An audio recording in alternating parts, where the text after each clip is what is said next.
Olá, estamos iniciando mais um programa Sua Segurança é Global. Estamos aqui com Perrone, Ricardo Perrone, Neto Teles. Hoje estaremos tratando de assuntos diversos, a qual certamente vai enriquecer esse programa. Quero desejar bom dia a todos vocês. Obrigado. Ricardo Perrone é o proprietário e presidente do Instituto Simples. Foi nomeado agora nessa equipe de transição do governo para estar estabelecendo algumas normativas técnicas nesses 100 primeiros dias do novo governo do nosso presidente Bolsonaro. Quero parabenizar ao nosso presidente Bolsonaro pela sua eleição.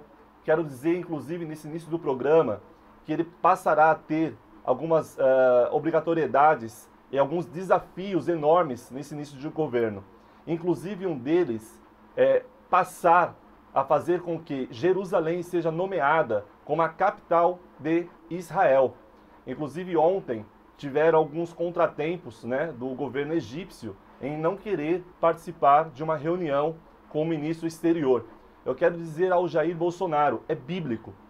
Você deve sim nomear a capital de Israel como Jerusalém. Jerusalém é a capital de Israel. Abraão recebeu uma promessa de Deus. E a Bíblia diz que bendito é aqueles que abençoar a nação de Israel. Nós não temos nada contra com outros governos, outros povos árabes, mas o presidente da República, ele deve sim conduzir nesses 100 primeiros dias e fazer essa nomeação de Jerusalém como a capital de Israel. Bom, na realidade eu gostaria que Perrone se apresentasse para nós nessa manhã e posteriormente nós faremos algumas perguntas pertinentes a esse primeiro bloco. Ok, muito prazer, meu nome é Ricardo Perrone, mais conhecido como Perrone. Eu sou engenheiro de petróleo, engenheiro de perfuração de petróleo, engenheiro mecânico, também engenheiro na área de segurança. Atuo na área de qualificação, treinamento, capacitação, consultoria empresarial por mais de 20 anos. Também trabalhei na Petrobras, da qual fui executivo. E atualmente faço parte de uma série de equipes universitárias, coordenando a área de pós-graduação, mestrado e doutorado. Legal. Perrone, eu vou fazer algumas perguntas, posteriormente o Neto, meu sócio da empresa Global Security, fará as perguntas dele. Mas nesse primeiro bloco eu queria falar contigo a respeito das previsões para o próximo ano 2019. Você foi nomeado para fazer a parte técnica desses 100 primeiros dias do governo do nosso presidente Jair Messias Bolsonaro.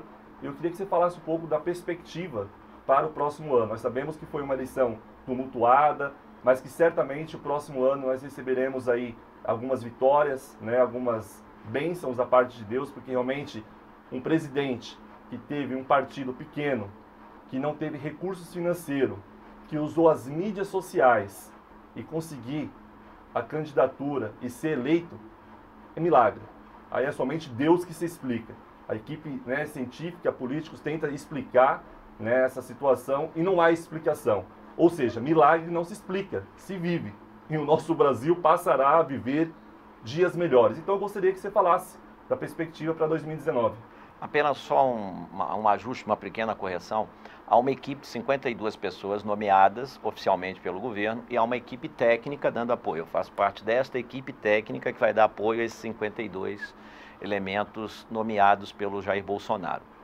Os 100 primeiros dias serão muito difíceis, porque você está pegando uma situação bastante complexa, o Brasil com aproximadamente 14 milhões de desempregados, as receitas das empresas caíram bastante, por consequência a colocação, a captação de impostos também reduziu drasticamente. E esses primeiros 100 dias serão um freio de ajuste, Você vai ter, é como se você freasse um ônibus, para frente, volta e você tem que assentar tudo isso. Há uma grande expectativa em cima do governo Bolsonaro, que foi eleito por 57 milhões de brasileiros, todos ávidos em que ele tivesse uma condição de correção logo. Não é cabível isso não é possível. Então, esses 100 primeiros dias terão aproximadamente 25 metas que deverão ser desdobradas para todos os ministros e respectivos presidentes de estatais, agências reguladoras, E o foco principal, agora tentaria se resolver os maiores problemas, que seria a redução do déficit primário, ou seja, as entradas e as saídas estão desequilibradas. Hoje o governo tem mais saídas do que entradas. Então é reduzir esse déficit primário, que está em torno de 220 bilhões de reais, né? Se possível zerá-lo, eu acho muito difícil nos 6 primeiros meses zerá-lo. Trabalhar também a questão da reforma previdenciária, né? Ontem essa equipe que foi nomeada já começou, ela vai estar trabalhando isso. Não entraremos no primeiro instante com a melhor solução, entraremos em campo com aquela solução que é cabível e posteriormente será feito um ajuste, né, para que atenda a necessidade de todos os brasileiros, né, das pessoas que possivelmente agora se aposentarão e das gerações futuras, porque se isso não for feito, você só vai postergar a solução do problema. Então, esses 100 primeiros dias, os principais focos: previdência, ajuste do déficit primário e principalmente regularização da situação da saúde, da educação e da parte de segurança, né? Algo que afeta bastante aí a área de vocês, né?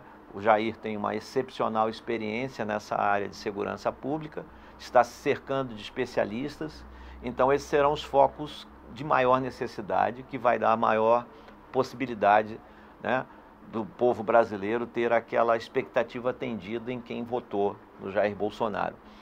Acredito que vai ser uma missão extremamente árdua, difícil, isso não é fácil, mas ele está se cercando dos melhores, né? Se você vê bem a equipe dele ministerial, vão ser concluídas agora, no mais tardar até a próxima semana, ele está se cercando de pessoas notáveis, né? Então, Paulo Guedes, que é um excepcional economista, o doutor juiz Sérgio Moro.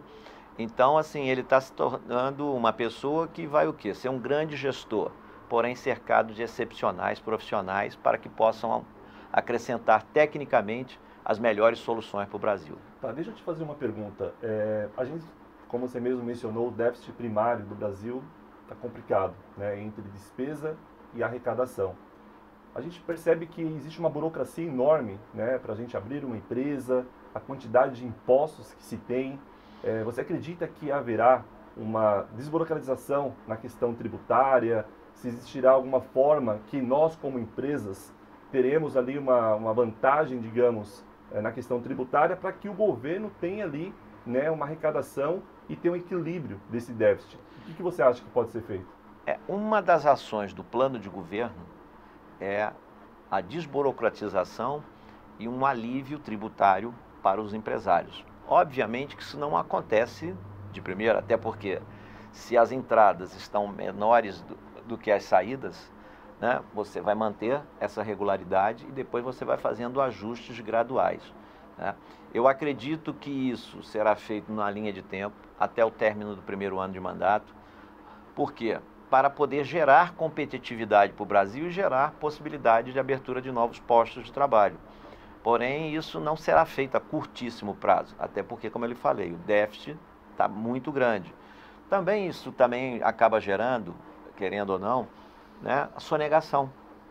Então, se você não dá conta de pagar, você, infelizmente, por motivos outros, você sonega. Então, como não se quer ter sonegação, como não se quer ter empresas quebrando, como quer reavivar a questão dos empregos, isso será tratado numa linha de tempo, porém não a curtíssimo prazo. Os 6 primeiros meses estão muito complexos, o Brasil está muito desarranjado, né, está muito desordenado, precisa ser feita uma ordenação geral para que isso seja tratado de maneira sistêmica, porque não adianta você tratar para um caso e esquecer outro. Se isso não for feito de maneira sistêmica, você vai atuar somente no efeito e não na causa. Então isso será tratado, isso é um item da pauta do plano de governo do Jair Bolsonaro. Legal. O Neto Telles é da região Nordeste, né? Então eu queria que ele falasse um pouco da região dele. Inclusive um dos lemas, né, do nosso presidente, que vai pegar esse recurso e essa tecnologia de Israel, né, eu achei muito bacana, de tirar a água do mar, tratar esta água e fazer com que essa água ela seja uma água suficiente e saudável, né, para que haja uma plantação. E eu estive em Israel, presenciei isso pessoalmente com os meus olhos.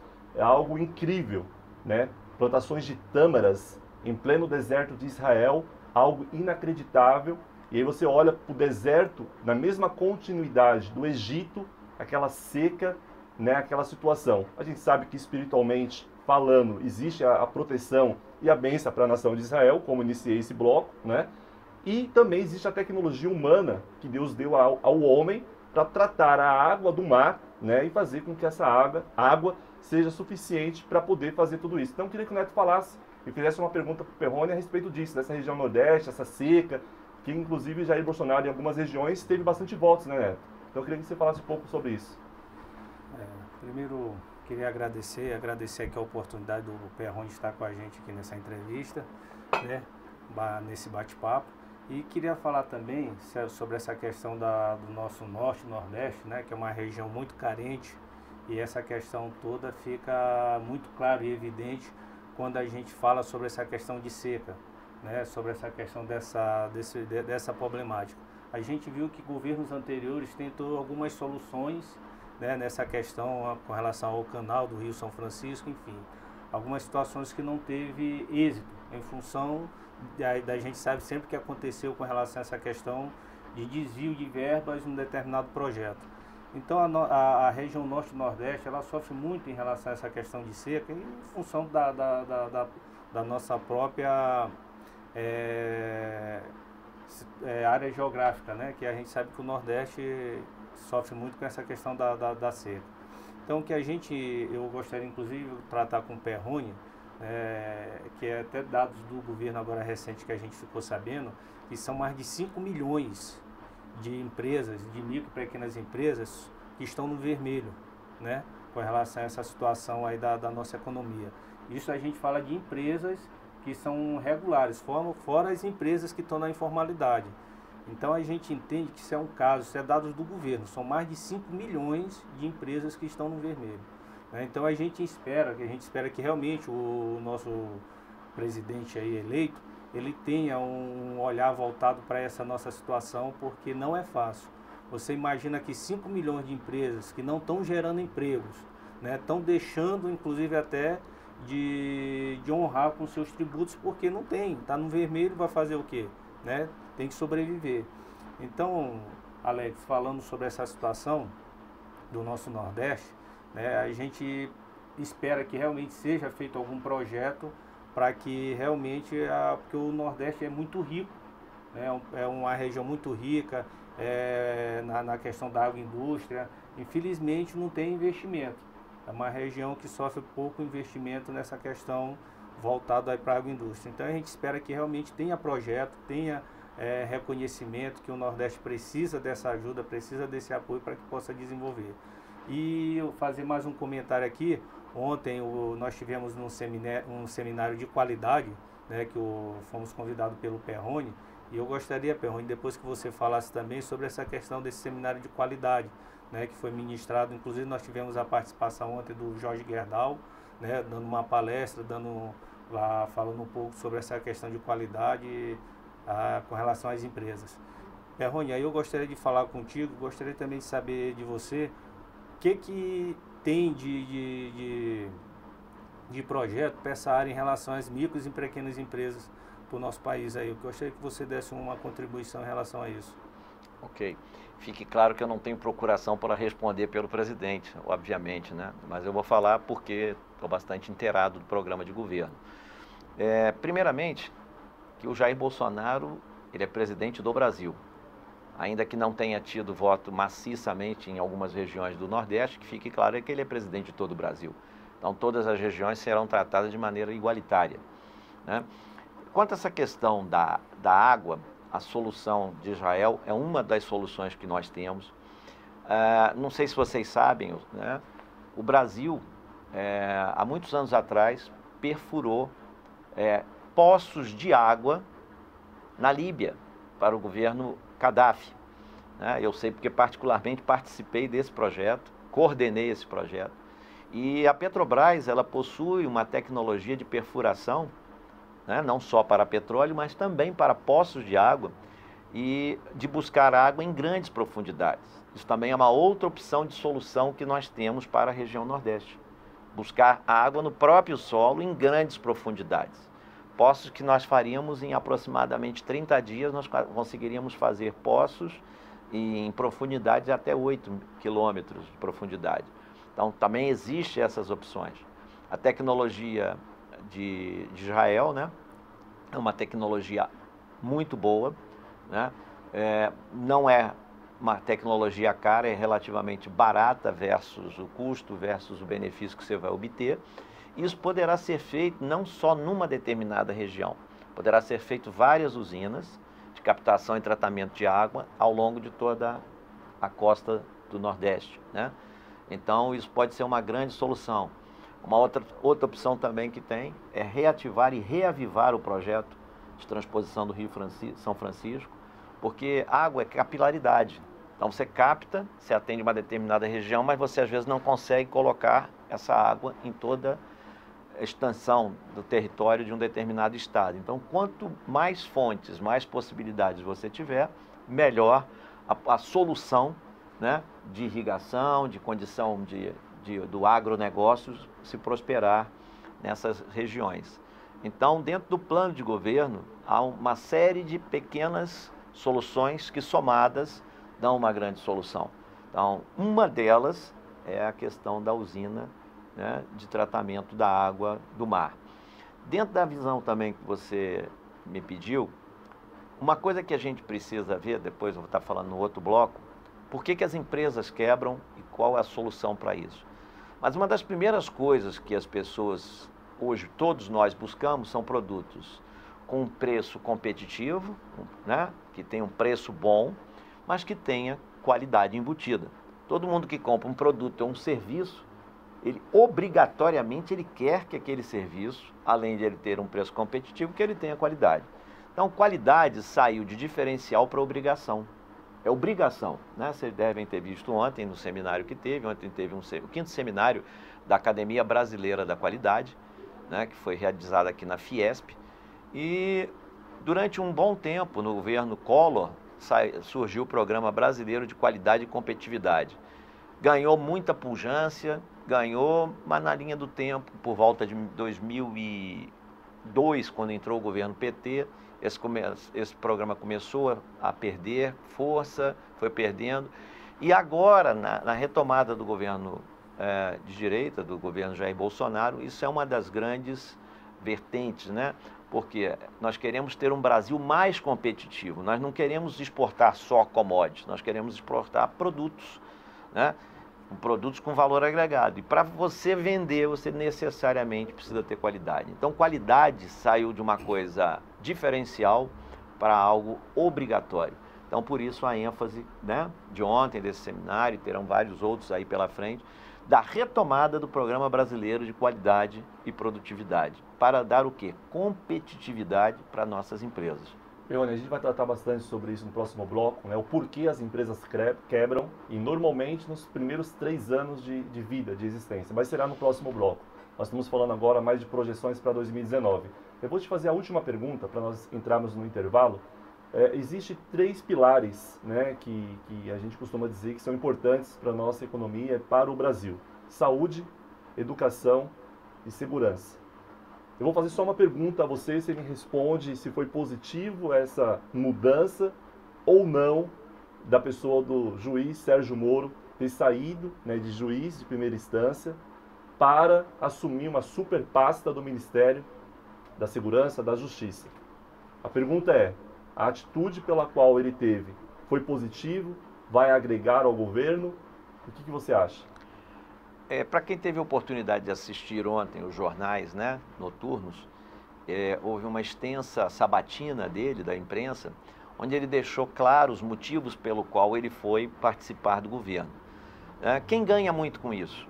Quem ganha muito com isso é a Operação Lava Jato, né, que estava existindo a possibilidade dela ser eliminada, no caso da eleição do partido derrotado, né, por tudo e com tudo, porque gostariam muito de desarticulá-lo, porque tem uma grande parte de seus membros acusados dentro desse processo. Então, a fortificação e a consolidação da Operação Lava Jato, eu acho que é um dos maiores ganhos. E também da legalidade das ações do governo. Ele é um juiz. Em primeira instância, ele já é um juiz. Então ele pauta e irá pautar todas as ações do governo Bolsonaro dentro da mais rígida atendimento às leis do país. Isso ele deixou claro ontem no discurso dele, né? Então, assim, eu acho que a volta da legalidade é uma coisa positiva, porque uma coisa que o Brasil lá fora é mal percebido é o cumprimento de contratos. E isso começa no governo. E se você tem um legalista à frente disso, ou seja, onde ele diz, será honrado o que for tratado, isso é um grande ganho. Então, assim, a vinda do Sérgio Moro é uma grande aquisição para a equipe governamental do Jair Bolsonaro. Primeiro porque ele é uma pessoa da mais alta, elevada, como é que se diz, de credibilidade, e também porque, graças a ele, essa mudança de impunidade no Brasil ocorreu. Então, acredito que vai ser talvez um dos ministros mais estratégicos junto com o ministro Paulo Guedes. Perfeito. Ou seja, as corrupções que há, né, em todas as esferas municipais, estaduais e federais serão combatidas. Agora nós vamos falar da parte empresarial, né? A gente como empresários, né, Neto, a gente sabe que o quão é difícil a gente manter uma empresa hoje. A Global está há 8 anos no mercado, o grupo deve ter aí uns 20 anos, Neto, né? Depois vai falar um pouco do grupo. Mas a gente está aí há 8 anos no mercado através da Global Security, gerando emprego, proporcionando a nossos clientes segurança patrimonial, aos empresários segurança pessoal, né? Então, certamente, a gente tem empregado, tem pagado nossos impostos, tem feito aquilo que realmente a regra do jogo dita, né? E eu queria te fazer uma pergunta, Pirroni. Por que as empresas quebram normalmente nos 3 primeiros anos de existência? É má gestão, é má qualidade, é preço? Gostaria que você me falasse, para mim, para o Neto e todos aqueles que estão assistindo, o motivo pela qual as empresas quebram. Eu vou falar um pouco da minha experiência acadêmica, né? Quando eu fiz o meu mestrado, o meu doutorado, eu pautei toda a minha pesquisa ligada à questão por que as empresas quebram e como podemos evitar isso. E existem alguns fatores que foi parte dessa pesquisa que em quase todas as empresas que quebraram, esse era o grande DNA delas, ou seja, o ponto de partida. A primeira coisa que normalmente acontece é a pessoa monta uma empresa não por opção, mas por falta de opção, porque está desempregado, e aí ele vai e monta uma empresa achando que aquilo é a solução dos problemas dele. Então, às vezes, ele pode ser um bom técnico, que poderia se empregar numa empresa, mas não necessariamente um bom empresário. Então, o primeiro motivo é montar empresa por falta de opção da ótica de emprego. Esse é o primeiro problema. Ele tem um bom tino técnico, porém ele não tem um bom tino para ser empresário. O segundo problema é que a maioria das empresas já nascem sem um plano de negócios. Um plano de negócios. Onde eu quero estar no primeiro ano, onde eu quero estar no segundo ano de existência, onde eu quero estar no terceiro ano. É um plano de negócio, né? Esse plano de negócio ele é essencial para saber o tamanho dos passos que darei ao longo desse período. Atrelado a isso, depois é importante ter um planejamento estratégico. Para fazer esse plano de negócios andar, ele tem que ter um planejamento estratégico na linha de tempo, que você vai observar as ameaças que existem no mercado, as oportunidades que existem no mercado, quais são as fraquezas que eu tenho dentro da minha empresa, quais são as oportunidades, as forças que eu tenho dentro da minha empresa, né? Então, fazer uma análise do ambiente interno e externo e traçar diretrizes e metas estratégicas. Isso também é uma outra coisa que falta. E uma análise de mercado. O mercado que eu vou atuar, será que eu conheço ele? Então, na hora que vocês montaram a Global Security, vocês conheciam o mercado porque o grupo já existia há algum tempo. Então, vocês não vieram de forma amadorística. Então, vocês tinham um estudo mercadológico e que isso muitas vezes também atrapalha as empresas. Esse é o segundo ponto. O terceiro ponto é montar uma empresa sem capital de giro. Entre você montar a empresa, arrumar um cliente, faturar e receber, nesse intervalo de tempo você já teve folha de pagamento, pagamento de impostos, pagamento de fornecedores, e você às vezes não tem capital de giro para manter isso. Aí você vai no banco, pega um dinheiro caro e aquilo começa a virar uma bola de neve. Então, a ausência de um capital de giro para você iniciar. E qual é o capital de giro inicial necessário? O equivalente para você ficar 6 meses sem praticamente receber nada. Você tem que projetar 6 meses de faturamento dele e tem que ter essa reserva de capital de giro. Esse é o terceiro motivo que as empresas quebram. O quarto motivo que as empresas quebram é contratar gente sem competência ou contratar familiares. Né? Claro que as nossas empresas, na sua maioria, são empresas familiares. Não contratar pessoas competentes, contratar parentes, aí pode ser o começo do fim. Porque nunca contrate alguém que você não pode demitir. Né? Isso é uma regra de ouro. Não contrate ninguém que você não pode demitir. Esse é o quarto motivo. O quinto motivo, já é um motivo até mais externo, é que também as condições de fazer negócio no Brasil, as condições de negociações no Brasil são muito complexas. Né? Então, assim, as leis não protegem o empresariado, as leis jogam muito contra o empresário. Ser empresário quase é um pecado, tá certo? Então, essa questão também, as legislações brasileiras, elas são muito favoráveis ao empregado e pouco favoráveis ao empregador. E esse é o quinto motivo. O sexto motivo, que a gente também vê, é que as empresas não têm, primeiro, um orçamento anual, um orçamento para o ano. Quanto eu vou receber, quanto eu vou pagar, o que eu tenho projeção de receber, o que eu tenho projeção de pagar. Além de não ter um orçamento para o ano, não tem um fluxo de caixa projetado. Ao longo dos 30 dias vai entrar dinheiro no dia 2, no dia 3, no dia 4. Eu tenho que pagar algumas coisas também no dia 2, no dia 3, no dia 4. Se você sentir que não tem dinheiro, você refaz o fluxo de caixa. Então, a ausência de um fluxo de caixa projetado também é um grande problema. E dentro dessa área também não tem um demonstrativo de resultado no final do mês, né? Chegar a comparar o que previu de entrada e o que efetivamente aconteceu. O que previu de saída, o que efetivamente aconteceu. Isso é o DRE, demonstrativo de resultados do exercício, daquele exercício do mês. Para saber onde eu estou acertando, onde eu estou errando. E por último, também, uma outra coisa que a gente vê é a ausência de qualidade e de gestão. A maioria dos nossos empresários não entendem de gestão. Não conseguem entender de gestão e quando entendem um pouco, não praticam uma gestão com qualidade. Né? Com qualidade nos seus processos internos, junto aos seus clientes e etc. Esses são os principais motivos. Eu quero fazer uma pergunta, depois o Neto vai fazer. A última pergunta, porque já está encerrando aqui tantas informações. A gente contratou Ricardo Perrone como consultor para a nossa empresa Global Security. Eu quero só te fazer uma pergunta. O que você identificou na nossa empresa como consultor, com toda essa experiência e bagagem que você tem? Como está a nossa empresa?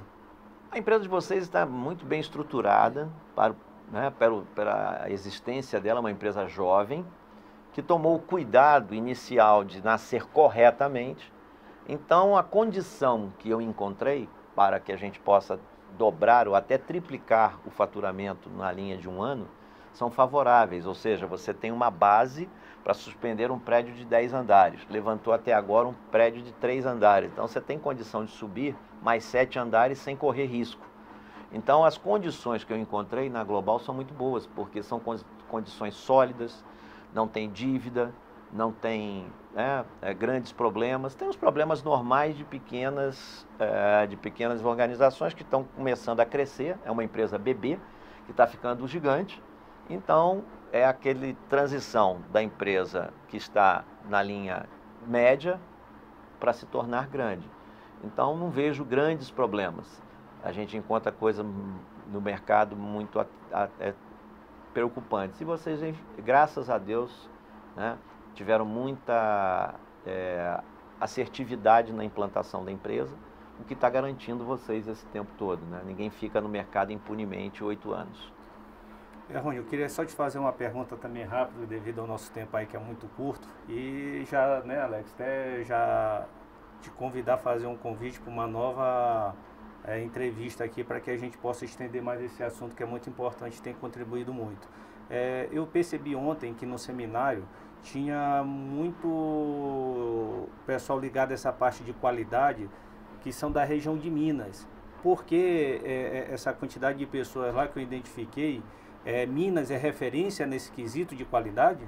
Eu sou suspeito para falar porque eu sou de Minas. As principais consultorias de gestão no Brasil estão em Minas Gerais, né? A que deu origem a tudo foi a Fundação Cristiano Ottoni, da UFMG, que tinha o professor Godoy, José Martins de Godoy, hoje proprietário do Instituto Áquila, e o professor Falcone, que foram os dois pioneiros, o professor Falcone, proprietário da Falcone Associados.